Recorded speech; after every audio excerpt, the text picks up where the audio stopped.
drug Amber down the hallway. I do not recall that. This isn't something that lapses from memory. You either did that or you didn't. Let's do it. Have a good show, everybody. Here we go. This is a safe place to talk about hard things. Stand by, Dr. Phil. I try to be an emotional compass and point you in the right direction. In 5, 4. I am not giving up on you. Go, Dr. Phil.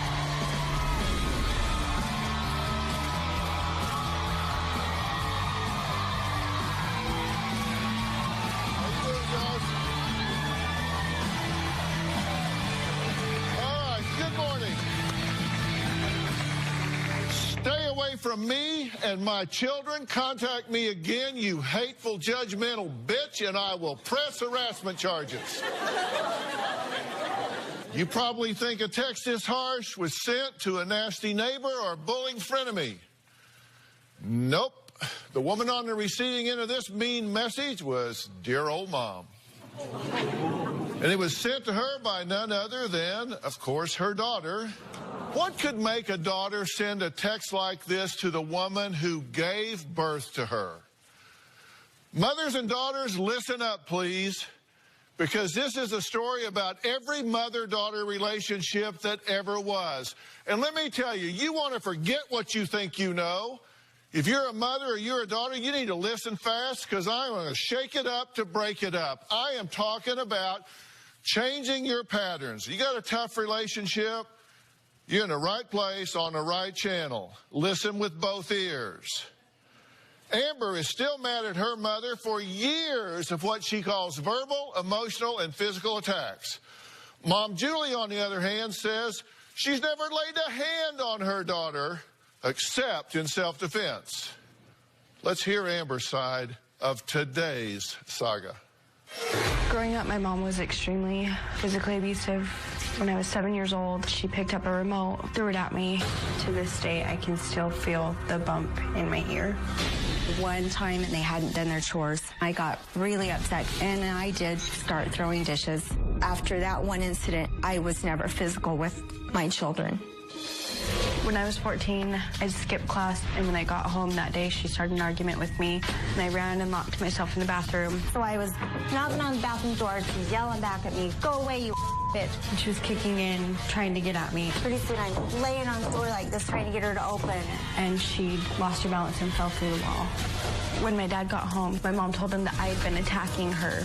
And so my dad grabbed me by my throat and said, "You ever touch her again, you'll have me to deal with." And she just said, "See, he's protecting me." As I got older, I started fighting my mom back. I've slapped my mom, hit her, punched her. One time, she came home past curfew. She came in, I asked for the car keys, and I said, "You're grounded from the car." "I'm not grounded from the car. You can't ground me, you bitch." So I take the keys from her and go to push her out of the way. She takes that as a sign of bring it, and she grabs me in a chokehold. Then she grabs the keys from me. She goes, "Now who's got the keys, bitch?" I did not put my mom in a chokehold. I shoved her off of me in self-defense. When the police came, both of them noted that I was the one with the red marks, and so she's the one that got reprimanded. Our relationship is extremely toxic, and at this point, I don't want her in my life. Well, Amber says all of her life her mother has made her feel not good enough. Her mother, Julie, says her daughter is dramatic, and, well, she just says she's an exaggerating liar. Growing up, my mom was mean to me. She always made me feel like I wasn't good enough. My mom constantly nitpicked every detail of my life. My friends, who and when I hung out, my appearance. Amber probably does see me as mean and overcritical. I had to be hyper vigilant so that she didn't spin out of control. My mom's called me horrible things. She's called me a bitch, a slut. She's constantly judging how I raise my kids, how I am as a wife. Amberly has said, "You're a judgmental bitch. You're a pill-popping, boozing woman." Amber is always the victim, and she always makes me out to be the bitch. I don't recall my mom ever complimenting me for any of my achievements. She is one of those people that wants a pedestal and a standing ovation for every time she does anything. My mom always showed my sisters more affection, more support than she ever showed me. Amberly's sisters were treated differently because they're different people. Of course, she's going to feel like they got more praise. They didn't do as many negative behaviors. It's been 15 years of crap, and I'm fed up.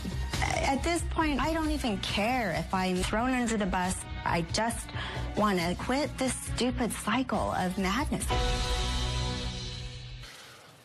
Okay, now, you said she's very manipulative and that she'll come out here and she'll put on a good show and all of that, but is very different with you. When it's me and her one-on-one, it's either all or nothing with her. It's either you completely agree with me or you're from hell. You say you resent the fact that she's failed to protect you when you were growing up. You said that she has called you a slut and a bitch and a gypsy bitch. Does she call you these names? Did I get that right? Her running nickname for me to this day is Gypsy Bitch. Why? It started from her getting drunk one night, and we had to call EMTs on her, and that's just what she kept referring to me as, was, this is my Gypsy Bitch. Do you call her these names? I did that night. I did have a bad night about a year ago. You do too, as a behind the scenes kind of laughing it off because it was a bad night. You yourself laugh about it and kind of joke about how funny it was. How else am I supposed to react about it with you? Well, then you can't complain that it's a bad thing when you're joking about it. I can't confront you about it either. Was it just that one night? Yes. No, well, that one night is when she started it, but now it's kind of turned into... become kind of a nickname, and she kind of uses it as a badge of honor. Yeah, I'm the gypsy Kind of a bitch. nickname? She's the only one that calls me that. No, that's not true. In the family, she's like, She yeah, says when she I'm was just in a- school that you showed up one day and dragged her out of class amid allegations of her having sex and called her a slut all the way down the hallway for everyone to hear. I do not recall that Okay, happening. no. This isn't something that lapses from memory. If you grab your child by the arm and drag them down the middle of the school hallway, You would yelling remember. slut at the top of your lungs for everyone to hear, that's not something that lapses from your memory. Okay, So then you I either have did to that or you say- didn't. Then I did not do that. Okay, then, okay. I'm not saying you did. I'm not saying you did. It's not in my nature to do that. By nature, I am not a fighter, and I am not confrontational. It Did is she do not that? my She nature did. to do it. Okay. Are you telling the truth or are you lying? No. Because we know you've told lies during that phase of your life. You have told some major hurtful lies about people during that time of your life. Right. That were egregious, ugly, hurtful lies. Is that one of them? No, that is Why not should we one of them. believe that, given some of the things you've told that were way worse than that? Because I owned up to the way worse lies. Why would I own up to the way worse one and not own up to something like this? If you punched her in the face? No. No, the first time I heard she said that, no. I haven't punched anybody ever in my entire life. Ever. Were you drunk and punched her in the face? No.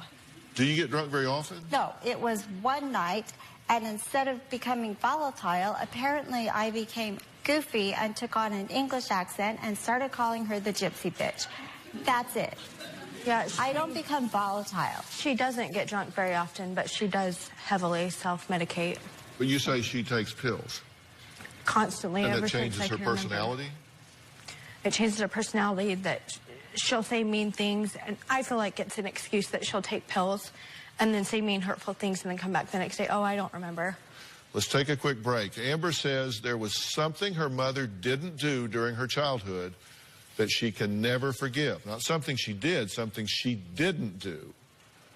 What is that? We're going to talk about it when we come back.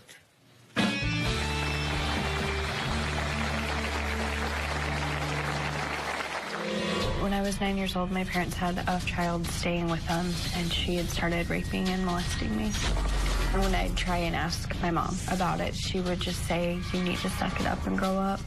She appeared to be just fine, so we didn't think anything was wrong. Tomorrow on Dr. Phil. My daughter is out of control. You're dumb. Crazy. Well, let's meet this little dumpling. She's a teen tyrant. Are you violent? I used to be. You just quit today? It's her parents' home, You emptied the den and moved all of your stuff in there. but she's running the house. She's stealing your car. You snuck boys into the house 20 times. I do it because I don't have a mom to stop me. That's tomorrow. Recently, Amberly has completely cut me out of my grandchildren's lives. It was actually via text message, and it says, "Stay away from me and my children. Contact me again, you hateful, judgmental bitch, and I will press harassment charges." I have no idea why this happened. I told her to stay away from my children because she would disagree with the rules I had set in place for my kids. I was completely blindsided by this. There was never any rules, never any guidelines. It is completely unfair. Amber's behavior right now feels to me like emotional extortion. Amber says that there's a grudge she's been holding against her mom since she was 9 years old. She says something unspeakable happened to her, and her mother just did nothing to protect her. Julie says she handled the situation the best way she knew how, but her daughter just won't let it go. When I was 9 years old, my parents had a child staying with them, and she had started raping and molesting me. When my mom found out about the abuse, she kind of brushed it off and then looked at me with a disgusted look on her face. The second we found out, we were on the phone, and that girl was removed from our home that second. Later on, when I'd try and ask her about it, she would just say, "You need to suck it up and grow up." She appeared to be just fine. Her grades didn't change. Her behaviors didn't change. Nothing changed. So we didn't think anything was wrong. So we did not send her to counseling. I felt really abandoned and really alone. We felt like if she didn't bring it up, then we didn't want to keep making her relive it. She should have been protecting me. I am bitter towards my mom because she acted like I was insignificant. I'm very sorry that happened to you. Obviously, I hate that. I hate that for you, and obviously it has an impact and still has an effect on you. And you say that your mother failed to protect you and brushed it off. I don't remember any reaction from my mom other than just looking at me like, she just kept looking at me and just shaking her head like she was disgusted with me. And what did she fail to do that you needed from her at that time? What did you want her to do? A conversation would have been nice. I don't remember any conversation about it, even asking anything about it. It was just, that was the end of it. We don't bring it up, grow up. It happens to everybody. Everybody's got something. Leave it alone. And who said those words to you? Her and my dad have both told me that. And they told you that when? At the time or They since still then? tell me that to this day. Let it go. Everybody's got something. Let it go. Grow up. I'm very sorry that we didn't handle it the way that we should have. Is your mother alive today? No. And you do have horrific memories. Yes, sir. You actually talked about that to us some. Let's take a look at this. When I was growing up, my adopted mother was very abusive towards me. She would randomly beat me for things such as not eating fast enough. A beating just because she knew that I was going to do something wrong that day. I remember her wrapping the telephone cord around my neck and pulling it till I passed out. When I was 15, oh God, my adopted mother grabbed the butcher knife and backed me up to the kitchen wall and held it to my chest, told me she hated me and she was going to kill me. By the grace of God, something was burning on the stove. And so she said, "Go to your room. As soon as I take care of this, I'll be in to finish what I've started." On my way to my room, I walked out the front door, and I refused to go home after that. My childhood was pretty traumatic, and so because of that, I tried to make a conscious effort to be a different kind of mother to my children. I always wanted my children to feel safe and to not be afraid of me. So I kind of created a version of a mom that I always wished I'd have had, and that's what I tried to be. I'm sorry that that happened to you. So you ran away at 15. Yes. And you ran away at 15. And you were abused by your mother, and you were abused by your mother, and here we are. I have ownership in this, and I'm completely willing to take it. You're not, though, because you're not admitting to what you did when I was a teenager. What is it she's not admitting to? Punching me in the face, throwing me out of the house, slapping me, choking me. You're not admitting to it. I didn't. You did. I didn't. This. Well, let's take a break, and then I'm going to try to unravel a little of this. Amber's father says she made a shocking accusation against him that could have ruined his life. But Amber says she recanted the whole story, so her dad, well, she thinks he needs to get over it. We'll talk about that when we come back.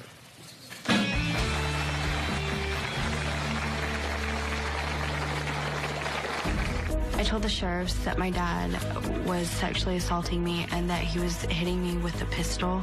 They started asking me about my husband sitting on the edge of the tub naked. And I said, what in the hell are you talking about?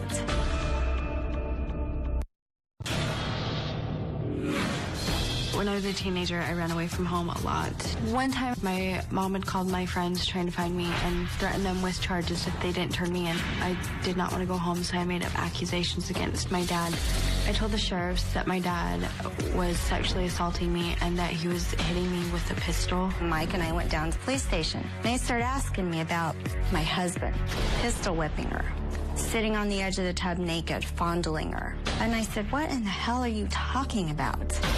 I knew if I said something, they'd start an investigation. They kept trying to get me to admit that my husband was capable of this, and I kept saying, there is no way. It got really crazy. When I realized what I'd done, I called the police and told them that I'd made it all up. She got all she needed from watching an episode of Law & Order SVU. Amber caused an unbelievable amount of damage. I don't believe that my husband will ever fully trust her. Yeah, Mike, this had to be a incredibly difficult time for you. You were questioned about this? Yes, I was. What went through your head when they started asking you these questions? I think the first thing that came to, that hit me is like, what's going on? I mean, trying to wrap your head around what's being told to you, the questions being asked of you, and going, where in the hell is all this coming from? It crushed me. It honestly crushed me. How do you feel about it? I hate that I did that to my dad. I don't know how else to explain it. It was just something horrible. And there's no amount of times I could say sorry enough. And why did you do it? Why did this make sense at the time? Because I knew that it would start an investigation into the household, and I thought that maybe if the investigators were diligent enough, they'd find out about the abuse between me and my mom, and I wouldn't have to go home. There's an interesting text exchange between you and your dad about the grandchildren, and this happened, I mean, just recently. And Amber, you say, feel free to disown me as your daughter. I'm so sick and blank tired of being made out to be your joke and the bad guy in every situation. I'm well aware I'm not perfect, but I'm not the Antichrist either. Go blank yourselves. So Mike writes back, if you want me to go blank myself, I guess I'll start blanking, kid. Regardless what you think, Love you and always will. Amber, guess who punched their daughter in the face, called her slut, bitch, worthless, threw her kids across kitchens, threw pans at them, kicked them out of the house because she couldn't stand them anymore, and denies it ever happened? And you were always the one to hold the door open. Why every single time I needed you growing up, you walked away and went to work. My issues are not just piddly, petty, bleep, and both of you seem to think they are. I need answers, but I'm not going to get them if you guys can't even acknowledge what happened. There's no bleeping point.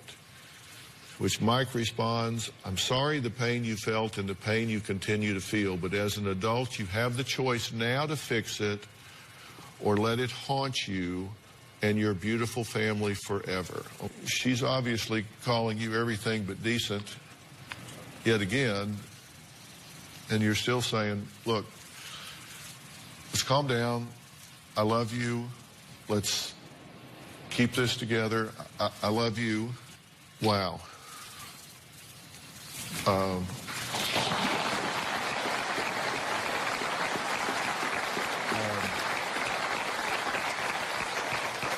That man is still talking to you, that man is still taking time every day to tell you that he loves you and hasn't turned his back on you. Let's take a break. When we come back, we're going to hear from Amber's younger sister, Natalie. We're going to find out if she sees things the same way Amber does. And then I'm going to start telling you what I think needs to happen here.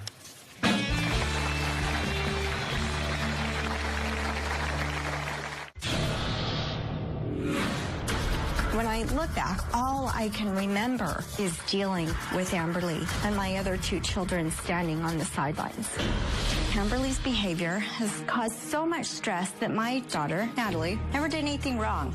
And they can't even match the music, they can't even rap, they're just black producing. Now they wanna crack the new shit, they just wanna act, they done bath the new kids. They can't even match the music, they can't even rap, they're just black producing. They just wanna crack the new shit, they just wanna act, they done bath the new kids.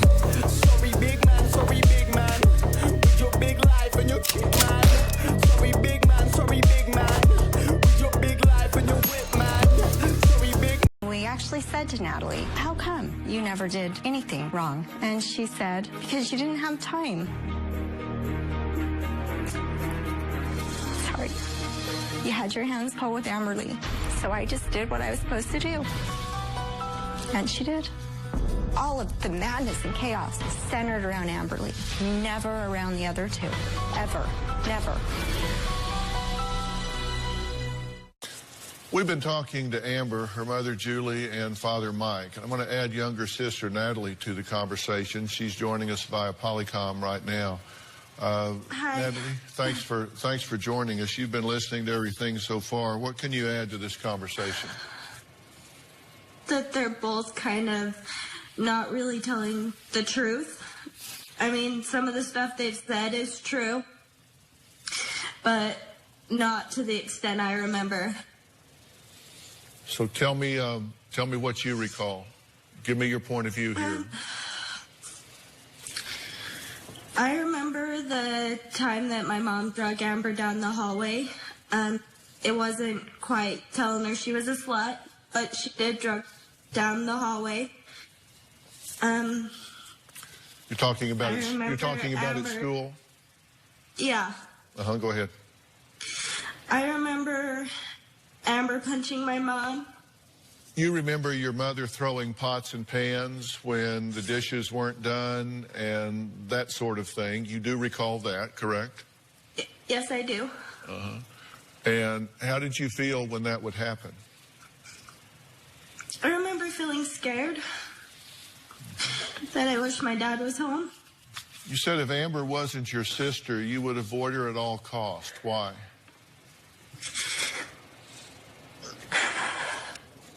Because she's a lot of drama. But you would like for your family to calm down. You would like for this to be a positive unit. You would like for this to be have some calmness to it, right? Very much so. What would that mean? I want it. What would that mean to you? It'd mean the world to me. I'm working on this. I promise. I'm working on this. All right, we're going to take a break. Amber's husband, David, is here. He says his wife is a great mom. He says his mother-in-law, Julie, does get out of line. I expect him to support his wife. I do. But I hope he's going to be a part of the solution here as well. We'll be talking to him when we come back.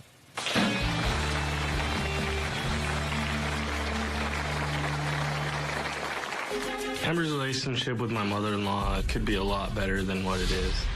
Recently, we were at a wedding, and my wife didn't want to be there because her mom was going to be there. I could feel the tension between the two of them, and I can tell there is hurt. That's pretty sad to me. I love my parents. I couldn't imagine not having my parents in my life. I would love to see Amberly have a relationship with her mom, as long as it's a better relationship and not so toxic.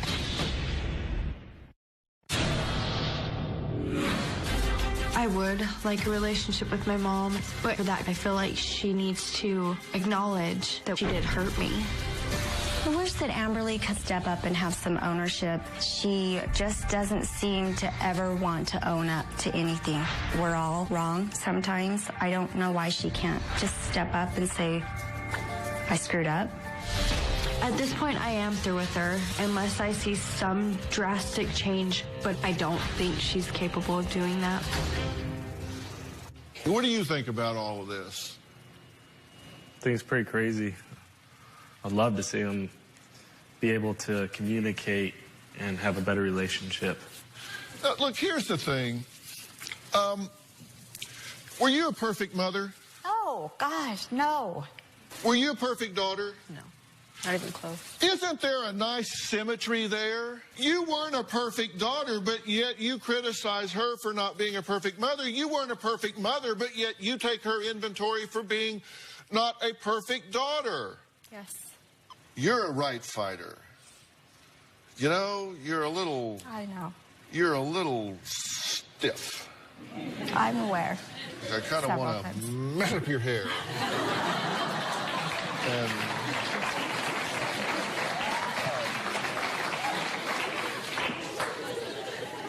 And it just seems to me that there's a lot of room for forgiveness and hitting the reset button here. I'm not saying that there aren't things that perhaps are worthy of working through. And I'm particularly focused on the fact that you were violated at 9 years old. I'm very sensitive to the fact that that creates a very unique set of challenges that requires some very specialized care. I want to arrange some help for you to work with this very specialized care.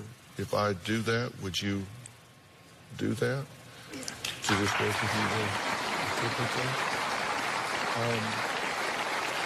and pursuant to that, if I arranged couples type counseling for you two to find some way to get some common ground of forgiveness, would you two participate? Absolutely. In that, where I kind of had a mediator? Sure, absolutely. For that? That's what we came here for. Would you be willing to do that? Okay. All right, so we will do that. Fair enough? Thank you. Okay, Dr. fair enough? So 2 things for you and then 1 for the 2 of you. All right. All right, next. I've been hearing a lot about 2 of my guests since they left this stage earlier this season. Apparently, they've been making a lot of noise. There's no way you could forget them. I know I haven't. We'll talk about them after the break.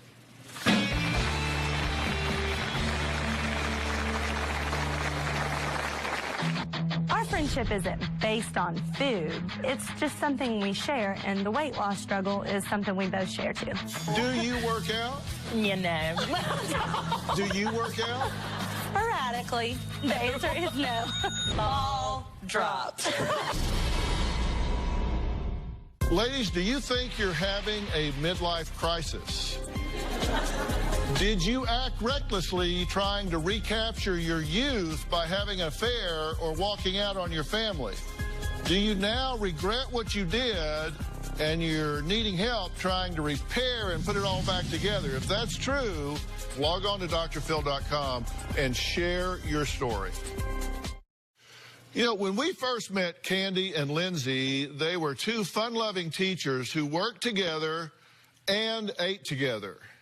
Well, they've been on my 2020 diet plan for the past 2 months, and apparently they've become just as dedicated to losing weight and getting healthy as they used to be to margaritas and chips. Here's a montage of video diary moments these women have been recording since they got started. Take a look. After the first round of the diet, I've lost 25 pounds. Working out has gotten so much easier, and now I can hold a plank for a solid 2 minutes. Phase one is really, maybe supposed to be the hardest phase. That's actually probably my favorite phase. Oh, it's raining and might snow here, but where are we? At the gym. And we had a huge milestone this week. Big, yeah. We both ran on the treadmill at the gym for 30 minutes straight without throwing up. And it was without not stopping. a beer run. We're about to enter supermodel territory. I actually lost 6 pounds this week. I lost in 1 week 230 pounds of boyfriend. Thank you, Dr. Phil. Yeah, Dr. Phil, it's going great. Bye.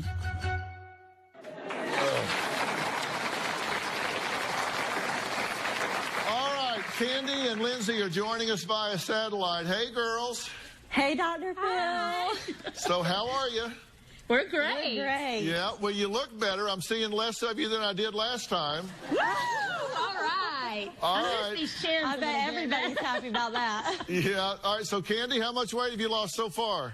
I have lost 27, 20, how many have I lost? 27. I just had a mind fart. I'm sorry. 27 pounds. Dr. Phil made me nervous. All right. And Lindsay, how about you? Well, I've lost 48 as of 48 today. pounds. Wow.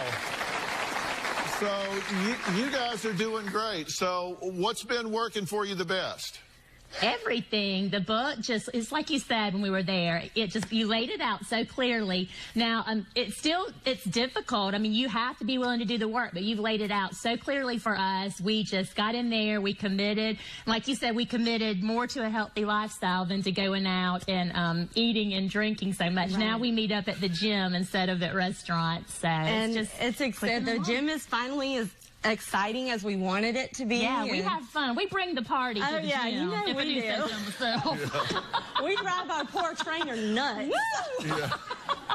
And you're staying with the different phases, right? And you said you go back to phase one if you have to punch yourself up, right? Phase one really is a boost. Yeah. It's an emotional boost. It's a physical boost. It's a physical cleanse. Yeah. I mean, like when we first started phase one, I called Lindsay. I'm like, I don't mean to be gross, but are you pooping a lot? She said, like it's my damn job.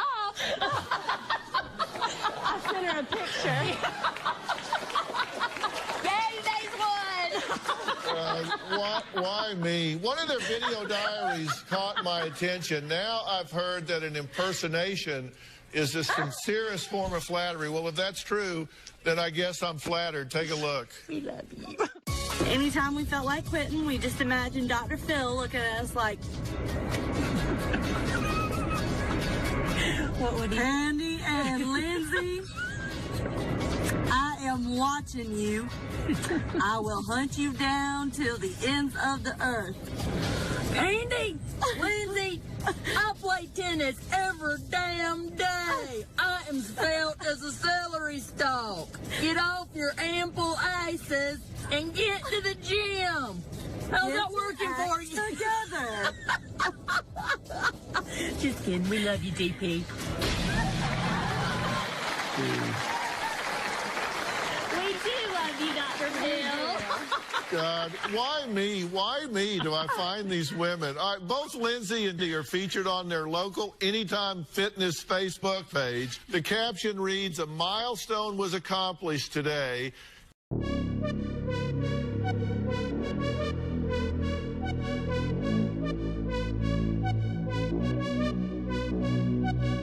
You look so international. Girl, what's your name? I have to know. Ain't no one else in your lane. Let's fill this car with gas and go. No hesitation, I'm on it. If that's the way that you want it, that's cool with me, so let's ride. Let's go somewhere that you lie. Congrats to Candy and Lindsay for reaching their goal of running 30 minutes without stopping for the first time in years. Woo! Candace and Lindsay have been training weekly with Chris Miller, and he's been adjusting their diets, working hard. So congrats again. Hard work pays off and shows off. So you go, girls. Congratulations. Thank you. Thank you for everything. Bye, and thank you, Candy and Lindsay. I'm really proud of my new book, The 2020 Diet, Turn Your Weight Loss Vision into Reality. The 20 keys to help you succeed where other diets fail. It's on the New York Times bestseller list since it came out in January. It hit #1 when it came out. I spent a decade doing research to give you a clear vision on a doable plan to finally lose weight. And to help you stay focused, I've also created the 2020 Diet app that lets you track your meals and exercise progress, and even gives you meal reminders in case you forget. And the app provides all kinds of recipes, breakfast, lunch, dinner, snacks that you need to maintain the diet.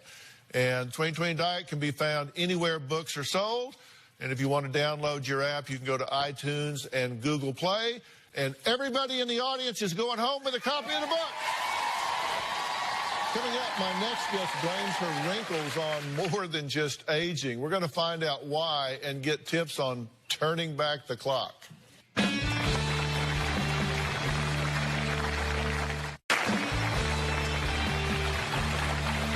It's the one thing women fear most when it comes to aging, that feeling of looking in the mirror and seeing your mother staring back at you.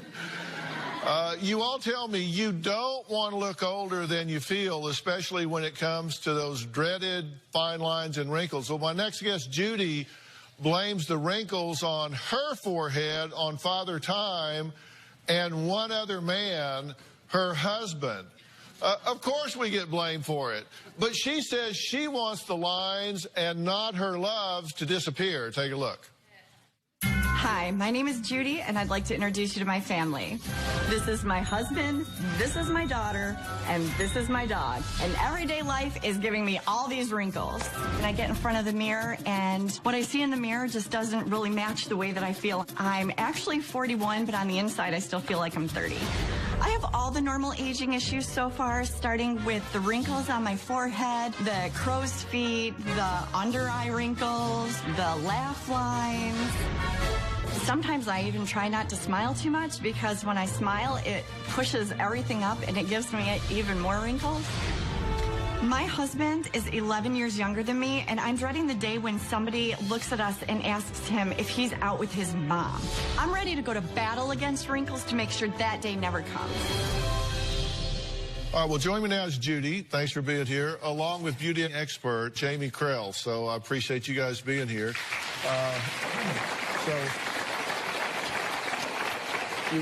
You're blaming your husband, of course, but Jamie, what really does cause wrinkles? Because it has to do actually with fat, right?